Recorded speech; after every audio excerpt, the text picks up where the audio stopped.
Hello everyone and welcome to a very special United Region. So special you may recognize that we're not even at our usual studio today. No, we are here at the Frank Marston building, part of the American Legion Post 33 location, and I am here with the post commander for this base, Nicole. I want to say Nicole Dickson. Thank you, Nicole. Welcome and thank you for having us. Sure, of course. Thank you for having me on the show. Oh, glad. Now, being a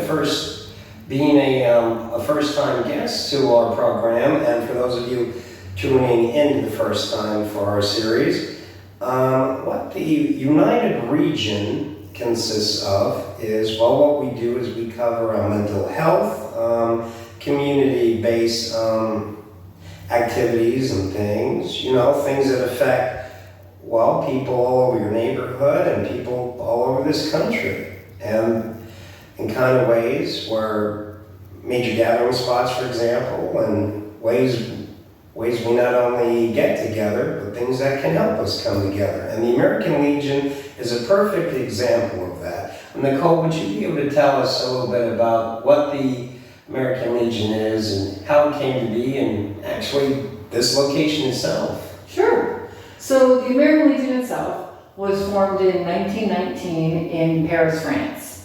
So it was formed with the Joint Expeditionary Forces over there in Paris, and it came about right after World War I because veterans were coming back from World War I. They were largely unsupported. If any veterans fell in combat, their spouses really had nowhere to turn to. And so the Joint Expeditionary Forces group got together and formed this organization. They didn't call it the American Legion, but when it moved to America, to St. Louis in 1919, we started calling it the American Legion. And within 3 months, 100 different posts were formed. It's amazing. Mm-hmm. And the Frank Marston building, how did that come to be? So Frank Marston American Legion Post 33 was formed in 1919 along with the other posts. And for a long time, the Frank Marston American Legion, first of all, it's named Frank Marston after a soldier who had fallen in World War I from Pensacola, Florida, one of the first soldiers to fall. And so that's why it's named the Frank Marston American Legion. Quite the tribute. Yes. And deservedly so. And so we formed in 1919 as a post, and for a long time the post didn't really have a home. It just sort of met in people's houses, or it met in different community centers or buildings such as that.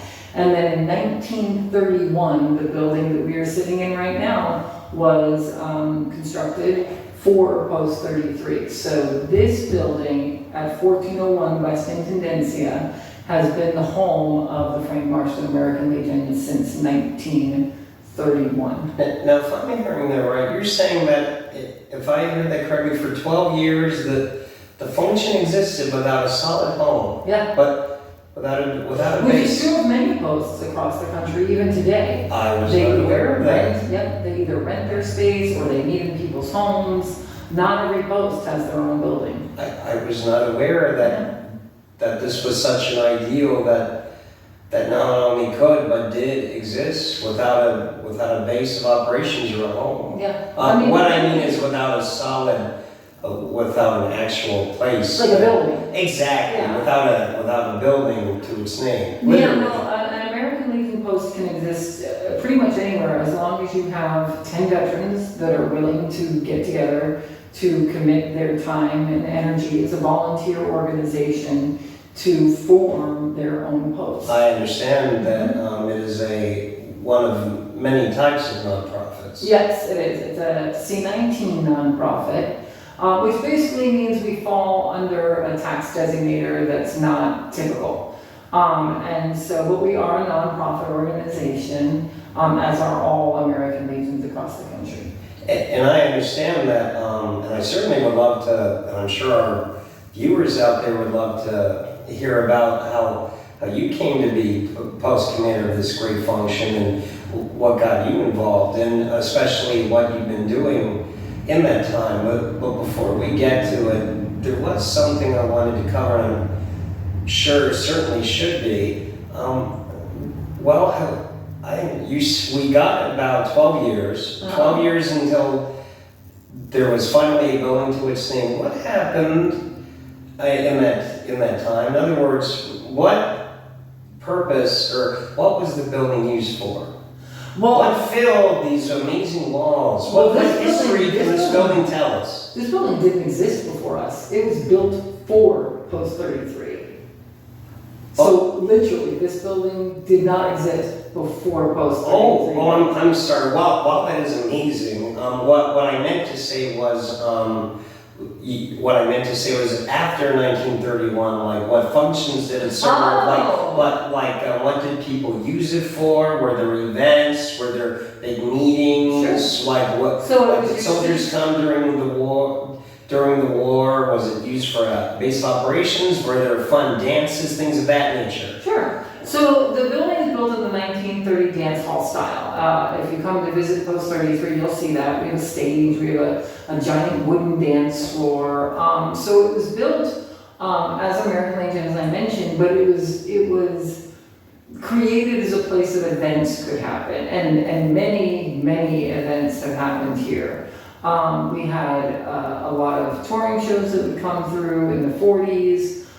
We've had the people who formed White Tie Rock Ensemble here in Pensacola, Florida. I'm sorry, formed what? White Tie Rock Ensemble, which is a big. What did it rock? They're a performing group here in Pensacola. Right now they sell out the Bay Center and the Sanger. They're really good. Quite the following, Oh sounds like yeah, that. for sure, and they're amazing. And they got their start here at Post 33. A lot of their members, yeah. Wow. So there's been a lot of really cool acts to come through here. For a long time, this place served as a swing dance building. Like back in the 60s? No, like in the 90s, 2000s. Really? Yeah, there was I was not aware that swing had even made it to the 90s. Oh yeah, it was a huge. Although I can imagine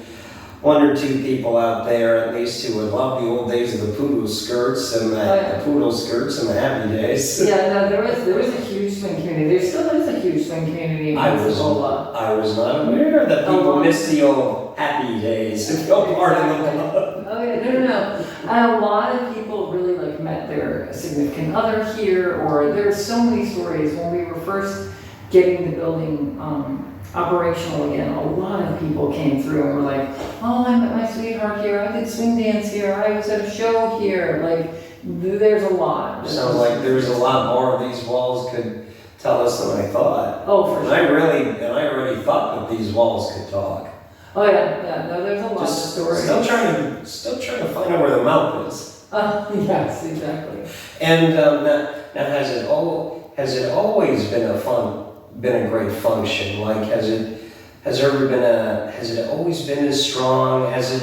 Oh, function? that's a great question. Always gotten the credit it deserves? No, it has not.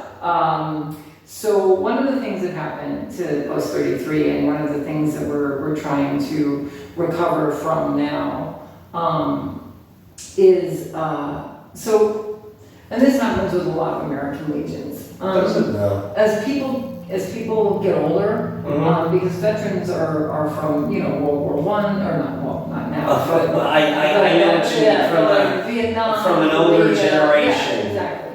And so membership starts dying off and getting too old to participate. And so if you don't have an influx of new, younger members, you run the risk of shutting down? Of shutting down or having your membership dwindle.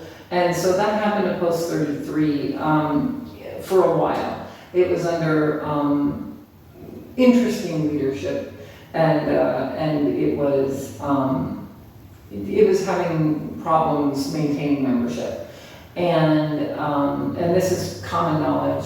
In 2019, the Post has always struggled financially, because it takes a lot to run an American Legion.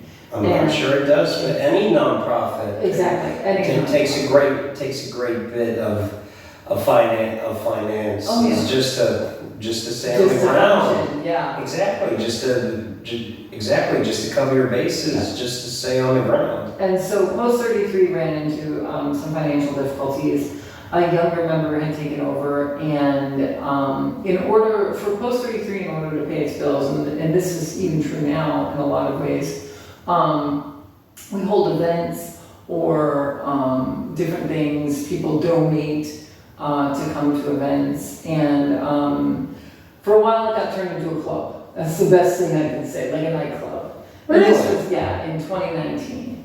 So it was turned into a nightclub on the weekends, and as a way to raise money. Just to be able to make sure that Just the to be able building to pay was the bills, yeah. right. It's nice to hear that it was at least kept alive. Yeah, Nice to hear that was And a good contingency. And that was the intent, was to keep the post alive. And so there was an incident that happened. It was a shooting, not here at the post, but in a parking lot adjacent to the post. And Like that, how far from here? like in the parking lot, like over there, not very far, like 100 feet. And PPD, the Pensacola Police Department, came in and shut the building down. The American Legion came in, they pulled the charter. And so it was a very dark period for Post 33. And none of the leadership that's part of Post 33 now was part of the organization then. We are all new members because there was a man named Richard Hunter who in spring of 2020, he had been part of the Legion in the 80s. So he decided that he was going to restore Post 33. So he went up on the roof, he started fixing it himself. He recruited our current adjutant, Dan Woodcock, to help him. And they literally went up on the roof and just started fixing it. And then Richard contacted district with Sonny Decker and Lamar. I don't remember Lamar's last name, but Lamar and Sonny. And they were like, okay, you need 10 members. And Richard had a daughter, or has a daughter named Carrie. She contacted me and she said, hey, you're a veteran and you're interested in helping this American Legion.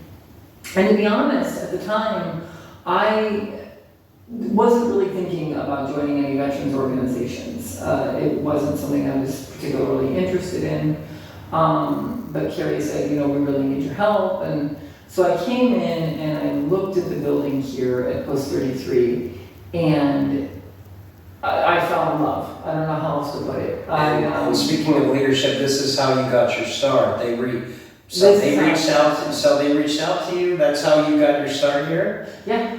And so I came in and I saw. I have to admit, I wasn't aware that someone was looking for you. I just thought it was like I guess you could call it a meet cute or one of those things by fate. Yeah. I guess kind of fate came to you. And it was great, and a lot of the members that are part of our organization now, that's how they came here, is somebody recruited them and got them interested in the building. And a lot of people, when they come in this building and they spend some time in here, it changes people. It really touches, it's hard to explain.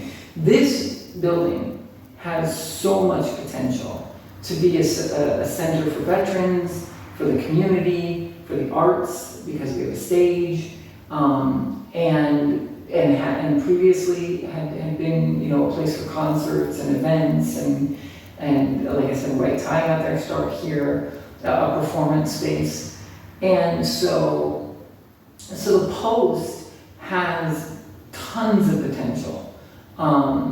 We recently just recruited a veteran service officer, so we'll be able to help veterans get their benefits, which is fantastic. That's wonderful.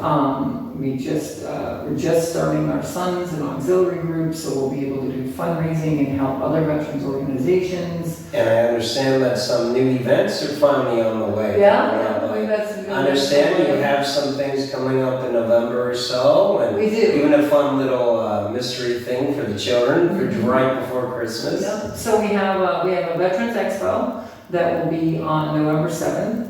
We're participating for the first time in quite some time in the Veterans Parade this year. That's wonderful. Congratulations. Thank you. Well, Post 33 originated the Veterans Parade here in Pensacola. That's right. I learned that recently tonight. People, I know, to do it. And so we're like, well, we've got to do the Veterans Parade. And so we're doing it this year.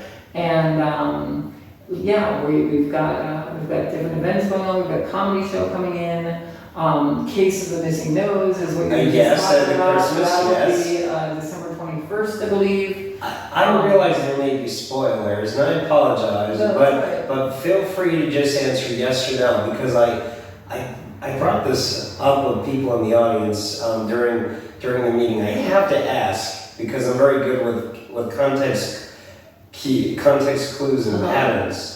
Yes or no, is Rudolph anywhere in this? Oh, yes. I knew it. I said I was going to context clues. I knew it.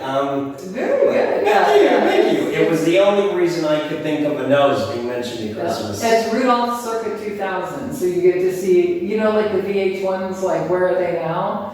It's Where's Rudolph Now? Oh, I like that. Honestly, I'm thinking of Circus LA, or whatever that. Cirque du Soleil, yeah. Circus LA, thank you. No, it's like, it's Rudolph in the year 2000, and so you get to find out what happened to Rudolph. It's super fun. I bet it is. But yeah, so we've got a lot going on, and when people become members of 33, they get on board, and we've got wonderful membership and leadership now. There's just so many positive things happening. We recently got a CRA grant, which is the Community Redevelopment Agency, put $140,000 into the exterior of our building, so we were able to get a new roof that we've been working on.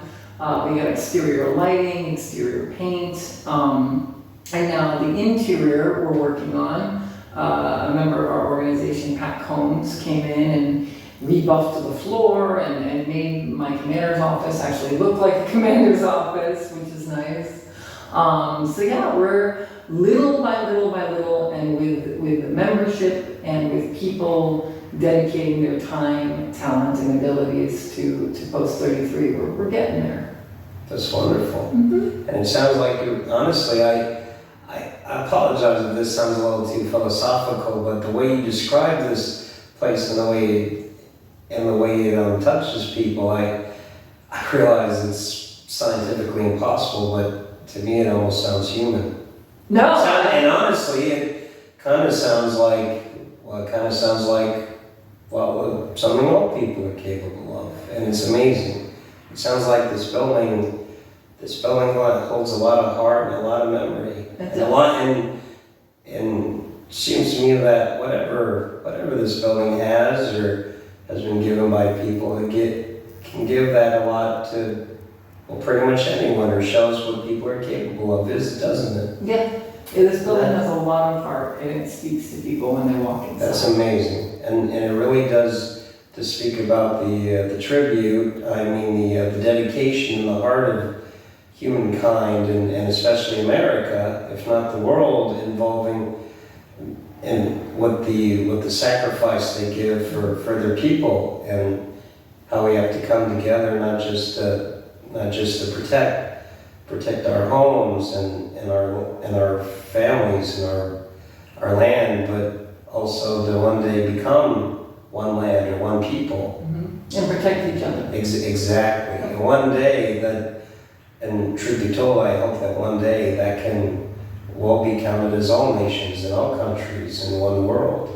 We have to do that one day.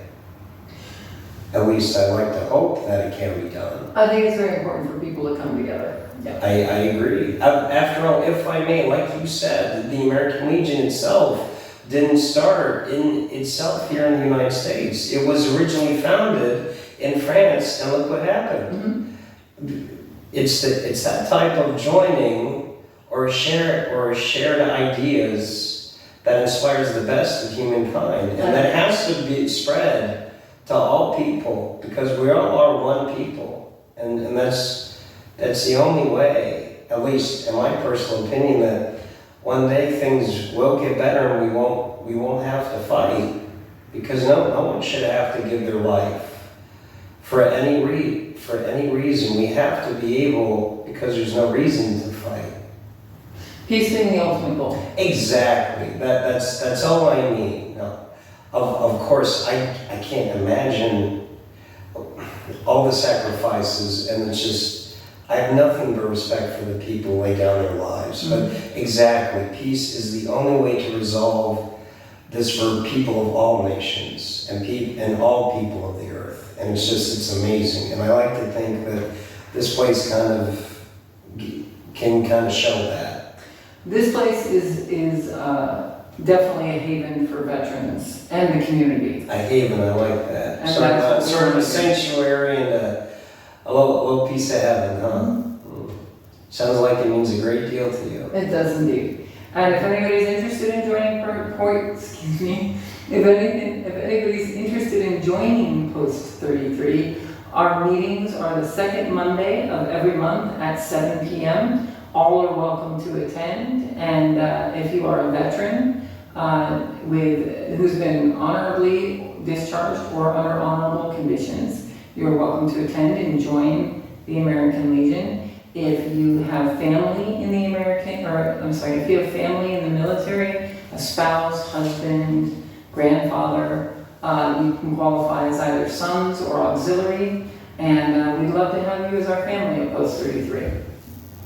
Thank you so much for your time. And thank you. Post Commander Nicole Dickson, ladies and gentlemen. Nicole, I want to thank you so much, and thank you for joining us on this 50th video premiere for the United Region, and we'll see you next time. Everyone get ready for a Halloween video. Bye. Bye.